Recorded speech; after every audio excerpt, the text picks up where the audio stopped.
दोस्तों नमस्कार, राजेंद्र द्विवेदी, euridmedia.com। जनता की काढ़ी कमाई जो जनता को ही न्याय दिलाने के लिए अरबों रुपए न्यायालय पर खर्च किए जाते हैं, किस तरह से और कैसे इसका दुरुपयोग किया जाता है, इसका ताजा उदाहरण दिल्ली उच्च न्यायालय के न्यायमूर्ति यशवंत वर्मा हैं, जिनके बंगले से करोड़ों रुपए मिले हैं। मैं आज एक मित्र दयाशंकर पांडे हैं, उनकी द्वारा लिखी गई पोस्ट का उल्लेख कर रहा हूं, जो बहुत अच्छे वकील हैं, उच्च न्यायालय में काफ़ी 3 दशक से अधिक लंबे अरसे से प्रैक्टिस कर रहे हैं।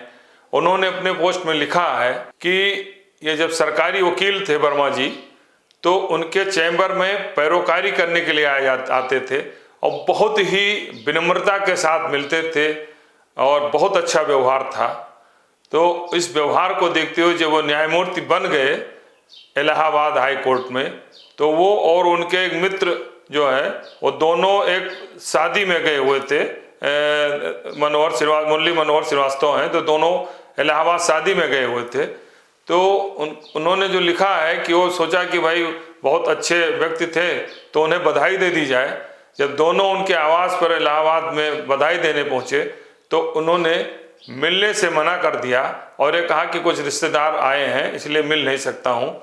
पांडे का कहना है कि भाई मैंने सोचा कि न्यायाधीश हैं, वकीलों से हो सकता ना मिले, उनके बहुत बड़े ईमानदार हैं, ईमानदारी का ये बहुत बड़ा उदाहरण भी होता है कि जज बनने के बाद अपने कोलीग या अपने पूर्व परिचितों के वकीलों से नहीं मिलते हैं। लेकिन जिस तरह से फायर ब्रिगेड ने, जब उनके घर में आग लगी, उस समय वर्मा नहीं थे, उनके परिवार ने सूचित किया, तो फायर ब्रिगेड जब आग बुझाने गई तो कमरे में करोड़ों रुपए दिखाई दिए। तो पांडे का ही जो उन्होंने लिखा है बहुत अच्छा लिखा है कि न्यायमूर्ति बनने के पहले और न्यायमूर्ति बनने के बाद आचरण में बहुत परिवर्तन आता है और अकूत संपत्ति होती है। तो ये संपत्ति कहाँ से आती है, ये उनका खुद का सवाल है। अब मैं ये कहना चाहता हूँ कि जिस तरीके से उच्च न्यायालय के न्यायाधीश के यहाँ करोड़ों रुपए दिखाई दिए, अगर दूसरा कोई अधिकारी होता, नेता होता, तो निश्चित रूप से उनके घर पर एजेंसियां, अब तक ईडी, सीबीआई और जितनी भी सेंट्रल जांच एजेंसियां हैं, इनकम टैक्स, सब पहुंच जा चुके होते। लेकिन रुपया मिलने के बाद, पब्लिक होने के बाद उसे फायर ब्रिगेड और सब डिनाई कर रहे हैं। हालांकि उच्चतम न्यायालय के न्यायाधीश ने जांच के लिए कमेटी बनाई है और उनका ट्रांसफर भी इलाहाबाद हाई कोर्ट में हो गया था, जहां पर हाई कोर्ट के बार काउंसिल के अध्यक्ष ने विरोध भी किया है कि क्या इलाहाबाद हाई कोर्ट ऐसे कूड़ा कबाड़ है जहां इस तरीके से जजेस को भेजा जाए। तो उनका भी विरोध शुरू हुआ। उन्होंने लिखित चिट्ठी भी विरोध स्वरूप भेजा है। तो सवाल ये उठता है और बहुत गंभीर सवाल है, क्या जुडिशरी में ऐसे न्यायाधीश जिनके यहाँ करोड़ों रुपए मिलते हैं, फिर उसको रोक दिया जाता है, डिनाई किया जाता है, जांच बैठा दी जाती है, ये न्याय प्रक्रिया पर बहुत बड़ा धब्बा है।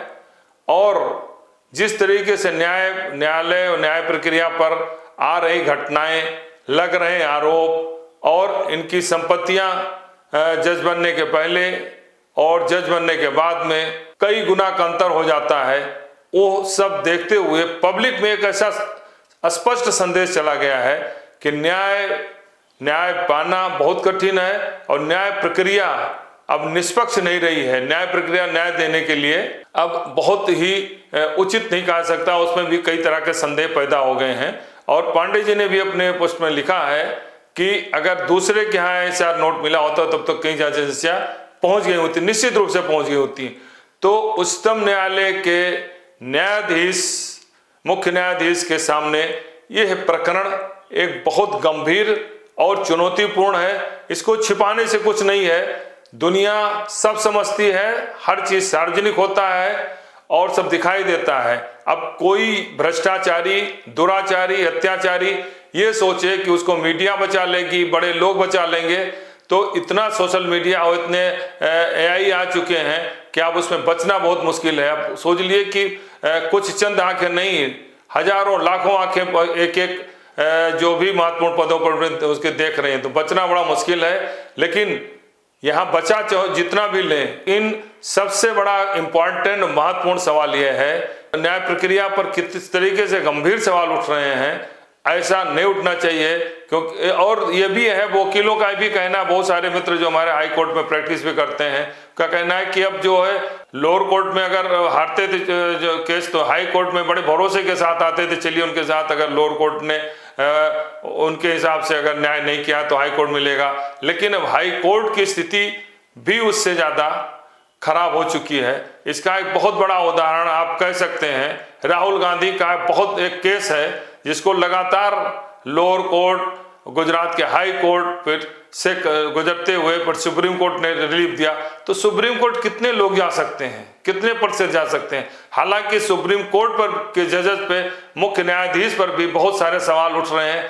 तो न्याय प्रक्रिया और को लेकर के, और जिस तरीके न्यायाधीशों की चयन होता है, उनका पुराना रिकॉर्ड रहता है, किससे जुड़े हैं, किस पार्टी से जुड़े हैं, उनका बैकग्राउंड क्या है, ये बहुत सारे सवाल हैं और ये बहुत ही गंभीर हैं। इसलिए मुख्य न्यायाधीश उच्चतम न्यायालय के सामने कोई चीज छुपाने की व्यवस्था नहीं होनी चाहिए। उन्हें स्पष्ट रूप से ये बताना चाहिए, जांच में आनी चाहिए और जांच को सार्वजनिक भी किया जाना चाहिए कि जनता की गढ़ी कमाई जो करोड़ों रुपए इन पर खर्च होते हैं, एक संवैधानिक दायरे में अपने अधिकारों का लाभ उठाते हुए इस तरीके से अत्याचार, लूट और भ्रष्टाचार नहीं होना चाहिए। ये उच्चतम न्यायालय के मुख्य न्यायाधीश का कर्तव्य है और जनता यही चाहती भी है। धन्यवाद।